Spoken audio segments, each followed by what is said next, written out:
Trump ने Iran पर नए प्रतिबंधों का ऐलान कर दिया है, लेकिन ईरान और इजराइल के युद्ध को लेकर बड़ा फैसला मॉस्को में हो चुका है। पुतिन ने बहुत बड़ा मैसेज दिया है। पुतिन ने कहा है कि अब वो इस युद्ध की मूल वजह को खत्म करके दम लेंगे, लेकिन ट्रंप ने पुतिन के गुस्से को भड़काने वाला बड़ा कदम उठा लिया है। व्हाइट हाउस के ऊपर आसमान गरजने लगा और सामने आए दुनिया के सबसे बमबाज B-2 और साथ में दोनों तरफ F-35, दुनिया के खतरनाक फाइटर जेट, दुनिया के सबसे खतरनाक बॉम्बर के साथ उड़े। नीचे सलामी ले रहे हैं अमेरिका के राष्ट्रपति डोनाल्ड ट्रंप। एक बार फिर देखिए कैसे व्हाइट हाउस के ऊपर से गुजरा अमेरिका का B-2 और साथ में दोनों तरफ F-35। अपने सबसे खतरनाक बमबाजों को सलाम करते हुए ट्रंप ने भी कहा, अमेरिका ही दुनिया का बॉस है, क्योंकि अमेरिका ने उनके 6 महीने के कार्यकाल में वो करके दिखाया है जो आज तक नहीं हुआ। अमेरिकी राष्ट्रपति डोनाल्ड ट्रंप का कहना है कि मेरे ख्याल से राष्ट्रपति के रूप में मेरे करीब 6 महीने सबसे कामयाब कहे जाएंगे। मुझे लगता है कि वो कह रहे हैं कि ये सबसे अच्छे 6 महीने थे। मैं जानता हूं कि वो पिछले 2 हफ्तों के बारे में कह रहे हैं कि जहां तक जीत का सवाल है, ऐसा पहले कभी नहीं हुआ।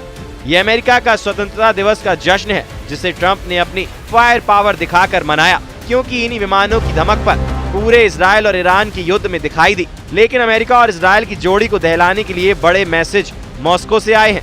रूस के विदेशी मंत्री सर्गेई लावरोव ने सऊदी अरब के विदेशी मंत्री के साथ मुलाकात के दौरान ऐसी बात कही जो तेल अवीव से लेकर वॉशिंगटन DC तक सबको परेशान कर सकती है। रूस ने अमेरिका और इजराइल दोनों को चेतावनी दी है कि ईरान के खिलाफ युद्ध खत्म हो चुका है, यानी अब जंग दोबारा नहीं होनी चाहिए या ईरान पर अब हमला बर्दाश्त नहीं किया जाएगा। उधर रूस के विदेश मंत्री सर्गेई लावरोव का दावा है कि हम अभी भी इस युद्ध के मुद्दे को अकेला नहीं छोड़ना चाहते, ताकि हालात फिर खराब ना हो। युद्ध करने वाली पार्टी अब भी पश्चिम एशिया में सक्रिय है। हम इजराइल के नेतृत्व का प्रतिनिधित्व करने वालों में से कई तरह की बातें सुन रहे हैं। मैं उम्मीद करता हूं कि यूरोप के देश जिन्होंने IAEA बोर्ड ऑफ के सत्र में बहुत जल्दी में ईरान विरोधी फैसलों को बढ़ावा दिया, जबकि इसकी जरूरत महसूस नहीं की जा रही थी, वो देश अपनी जिम्मेदारी को समझेंगे। रूस के तेवर देखकर ईरान भी तैयार है। ईरान में IRGC कमांडर हुसैन सलामी की वर्दी को छूकर कसम खाई गई है कि इस बार हमला हुआ तो ना इजराइल बचेगा, ना ही अमेरिका के अड्डों को बख्शा जाएगा। मॉस्को से लेकर तेहरान तक ईरान और इजराइल का रुका हुआ युद्ध एक बार फिर उबाल खा रहा है।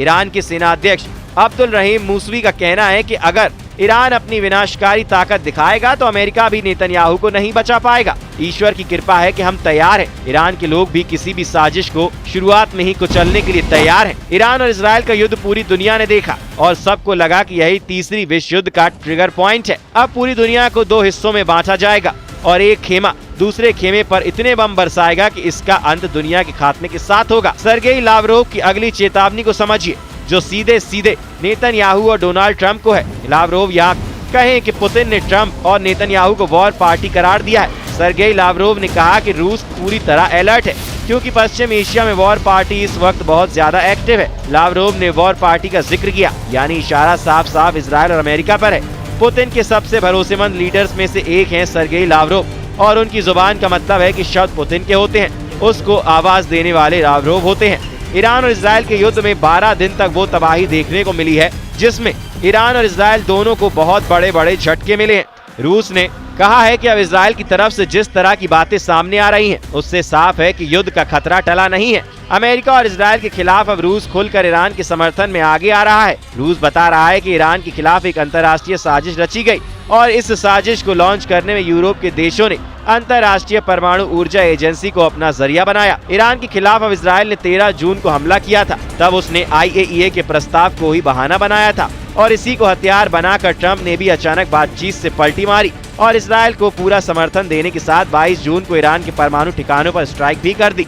12 दिन के युद्ध यानी इजराइल के हमलों में ईरान को नुकसान तो बहुत ज्यादा हुआ, लेकिन इस जंग का फैसला अभी सीज फायर के साथ ही हुआ है, यानी ईरान और इजराइल दोनों अभी एक प्लेटफॉर्म पर हैं। बेशक जीत का ऐलान दोनों तरफ से किया जा रहा है।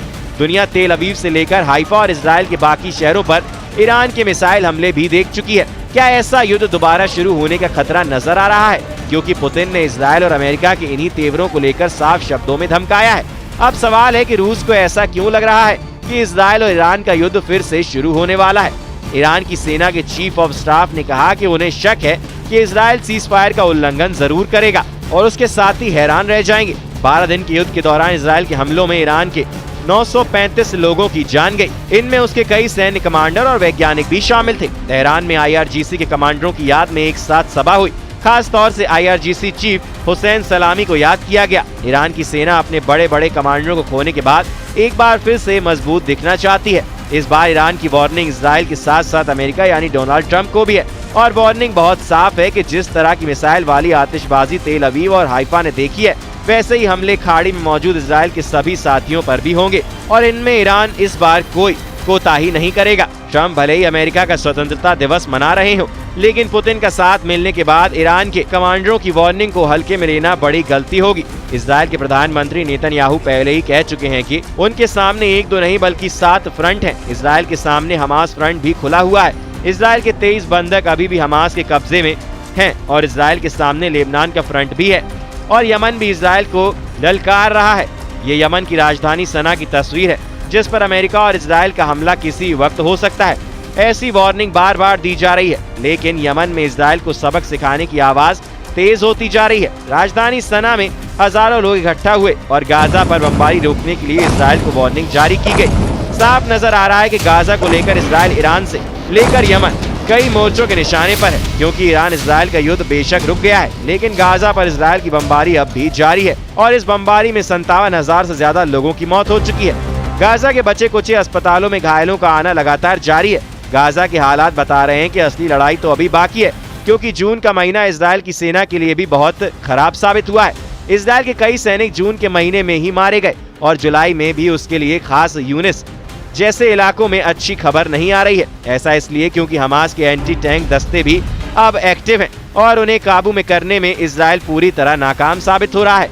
ऐसे में नेतन्याहू का फोकस फिर से ईरान पर नजर आ रहा है। अगर ऐसा होता है तो ईरान के साथ सीजफायर टूटने का खतरा बढ़ जाएगा।